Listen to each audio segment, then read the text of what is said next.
destroyed by Titus in 70 of the Common Era, when the Second Temple went on fire and got destroyed.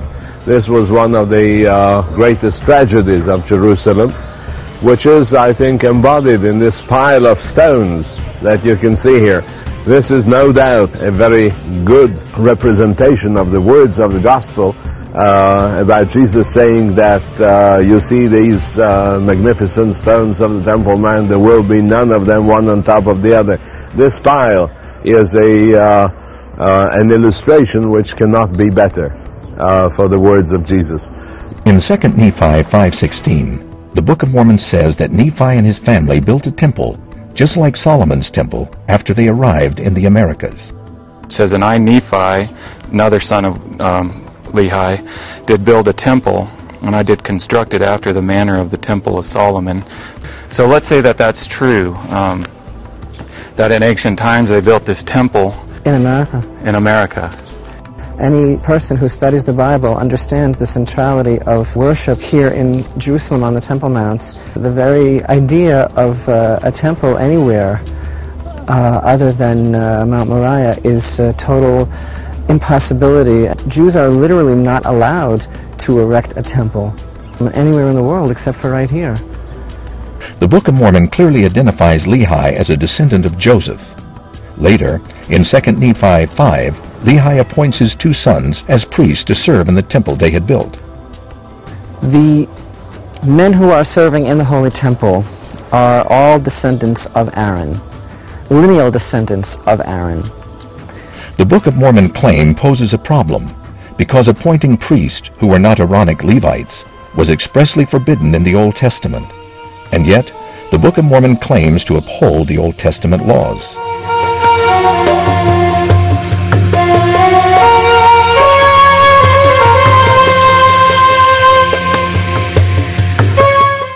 What evidence is there of the existence of the people described in the Bible? We have an inscription mentioning the house of David. Actually, two different inscriptions. One found in southern Transjordan. The second one comes from Tel Dan in the north. And when we look at the Old Testament canon, when we look at people like Daniel and Isaiah, especially the later prophets of Malachi and Ezra, we have lots of extra-biblical witnesses to talk about these people outside of strictly their biblical context. These are ancient historical figures. The New Testament talks about various figures like high priests, and we see records of these high priests which are from that period, showing that they clearly existed. Caiaphas is mentioned in the New Testament as the high priest in the time of Jesus. Several years ago, workmen came upon a burial cave. Inside the burial cave there were approximately 10 ossuaries or bone boxes, upon one of which appeared the words, Joseph, the son of Caiaphas. The figures like Paul have to have existed. If not, who wrote the letters that bear his name, that are written in the Greek of the time? The introduction page in the Book of Mormon claims that, like the Bible, the book was written by many ancient prophets. So before we can ask if these prophets were true prophets, we have to ask did they ever exist? We have no evidence that they ever existed, let alone that they wrote down these prophecies, that these prophecies were maintained accurately. We can't even ask these questions. We can't go that far. So what of the central figure of the Bible, Jesus Christ? What evidence is there that he existed? There's no doubt that Jesus was a historical figure. He's not only mentioned in Christian texts, but he's also mentioned in non-Christian texts. The Jews talk about Jesus Christ in their writings, even though they don't talk about him favorably. When we look at the Testimonium Josephus, we see first, Jesus was Messiah, Jesus lived as a teacher, Jesus died under Pilate, and Jesus was resurrected. Both Tacitus and Suetonius were Romans and did not see the Christian faith as something they wanted to promote in any way, shape, or form, and yet they're mentioning Christ. These are real people talking about the historical reality of Jesus. The historicity of Jesus Christ is established by ancient documents, and these are documents that can be proven to be ancient. Do you believe that the person of Jesus was a historical person? Absolutely, yeah. We do have, a lot of records.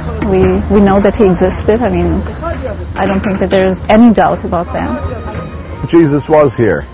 On this very same level, on these very same stones, he was walking when he went into the Temple Mount.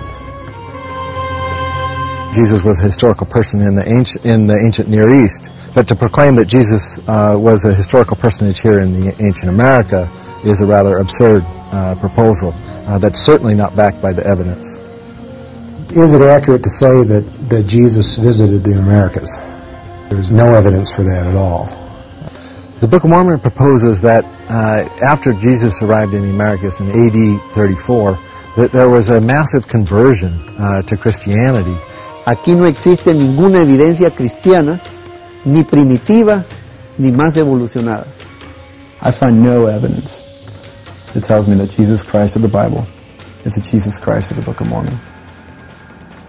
I cannot understand how archaeological evidence and textual evidence would point to the historical reality of Christ in Palestine and yet be entirely lost in the New World. The Jesus Christ we see presented in the Book of Mormon is the Jesus Christ of Joseph Smith's imagination.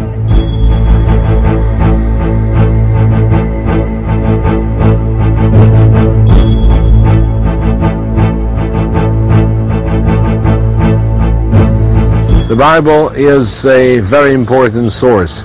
It tells us about historical events. You can easily show that the Bible is archaeologically sound.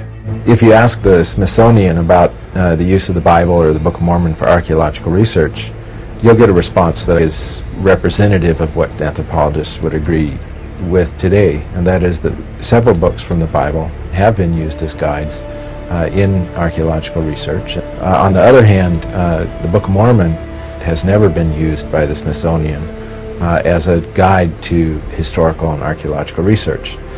The problems with the Book of Mormon are so systemic that I don't believe that no matter how much archaeological work is done here, that it will change the basic conclusion that the Book of Mormon couldn't possibly be a history of ancient America.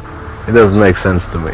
The Book of Mormon, with all due honor, I don't think it has anything to do with the culture of 600 BC, and I'm an expert on that period. I can only answer you unabashedly that the Book of Mormon has absolutely no authority, bearing, or integrity whatsoever. Joseph Smith fabricated a history and presented it to the world as the Word of God. That's pretty arrogant. That's really arrogant. As an anthropologist, if I step back and look at the whole big picture, when you can't find the places that it's talking about, and you can't identify the people that it's talking about, and you can't find the types of material goods that it's talking about, there's a major problem. If it was just one thing, then you could say, well, we're just not finding it.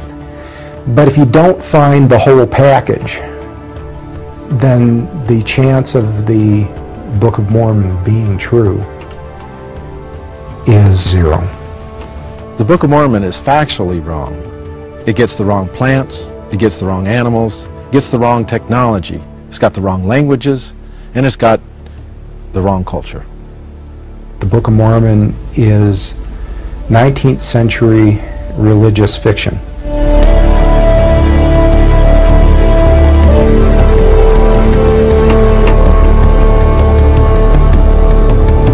So Joseph Smith said, "I told the brethren that the Book of Mormon